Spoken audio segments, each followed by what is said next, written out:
I'm standing here outside of Chichester Cathedral, the final resting place for composer Gustav Holst. Holst is probably most recognized for his work The Planets, which is a 7-movement tone poem where each one of the different movements represents a different astrological planet. He was really into astrology, and he believed that all of the different planets had a specific effect on the human psyche, and he wanted to capture that effect through music. For example, he wrote a movement called Mars, Bringer of War. He also wrote a movement called Venus, Bringer of Peace, but probably the movement that is the most famous and most popular is Jupiter, the Bringer of Jollity. It's a very regal sounding movement, and it influenced a lot of later film composers like John Williams. Now, this is what the planet Jupiter actually sounds like.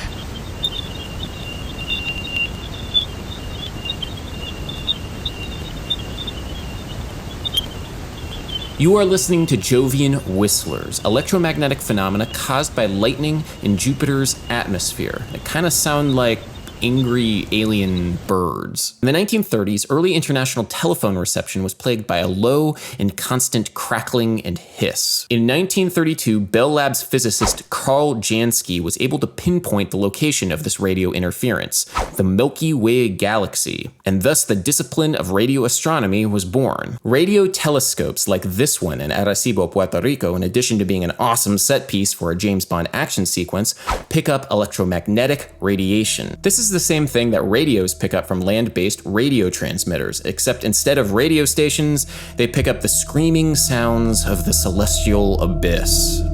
The thing is, you can't actually hear these sounds. Sound is a compression wave, which means it needs something to compress, like air, in order to vibrate. Space is a vacuum, so contrary to every TV show or movie you have ever watched, you can't actually hear anything in space.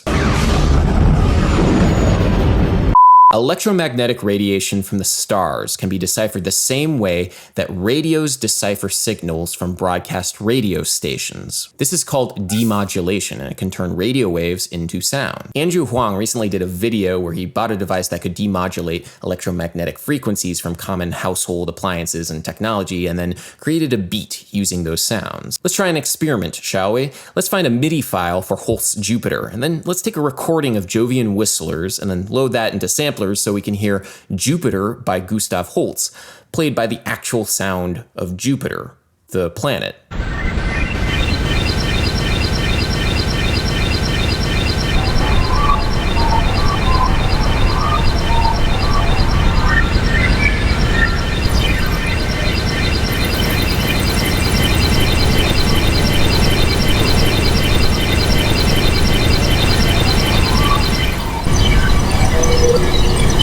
That sounds interesting, I guess. Let's try something with a little bit more body and low end. These sounds were recorded when NASA probe Juno passed by Jupiter in July of 2016.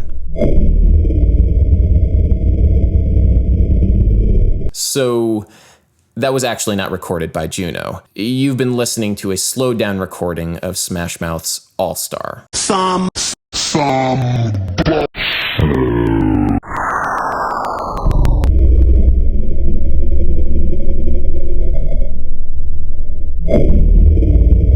There's a point to this troll, believe it or not. The same sort of audio manipulation I used on All-Star is the kind that astronomers might use to demodulate electromagnetic radiation from the stars to make it sound more space-like. When Juno actually passed Jupiter, it did record electromagnetic radiation from the magnetosphere, but in order to turn it into audio, scientists had to speed it up by a factor of 44 times and then pitch it down to the audible frequency spectrum. There simply wouldn't be any other way to experience the sound unless we manipulated it to make it sound more spacey. If it wasn't manipulated in the right way, it just wouldn't sound right. These sounds are entirely a human construction, inspired by electromagnetic radiation from space.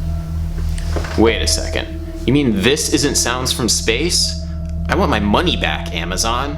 There's something about this that feels kind of like, I don't know, inauthentic. kind of tainted by human meddling. But at the same time, Jupiter doesn't really sound like anything. Sound is kind of a human construct based upon a certain kind of compression wave within a particular sort of frequency band that we can understand and relate to. The point that I'm making here is that we record space sounds in a certain way to evoke a certain emotion, just the same way that Gustav Holst was trying to evoke a certain emotion of jollity when he wrote his piece, Jupiter. I'm going to go a little far out on a limb here, but I would argue that the astronomers who record these space sounds are composers. They're expressing an idea, a specific aesthetic, through sound. Think about Xenakis, who created music by tracing architectural blueprints, or Messiaen, who created music by transcribing birdsong. They took information about the world around them and then molded it into something that we could relate to. Because our field of perception is so very small, especially considering how wide the bands of electromagnetic radiation are, we need to have people to mold that information so that we can understand it within our field of reference. With that in mind, I created a little beat from the Jovian Whistler recordings, using the same techniques and only the techniques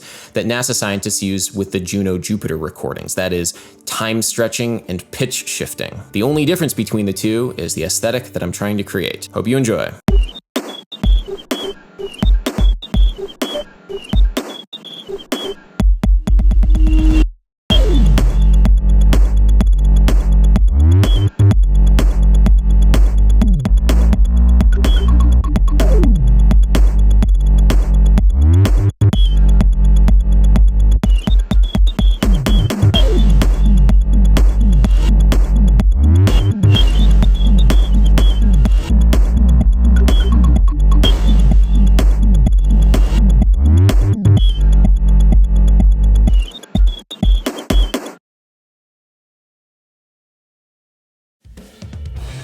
Thank you so much for watching this video. If you enjoyed it, please comment, like, and subscribe. I have a new video coming out every Monday, so definitely stay tuned for that. Consider clicking the little bell thing down next to the subscribe button just to make sure that you're notified, because most of the time it's going to be on Mondays, but sometimes I post vlogs and other things during the week, and I'm having a good time making these. I hope you're having a good time watching them.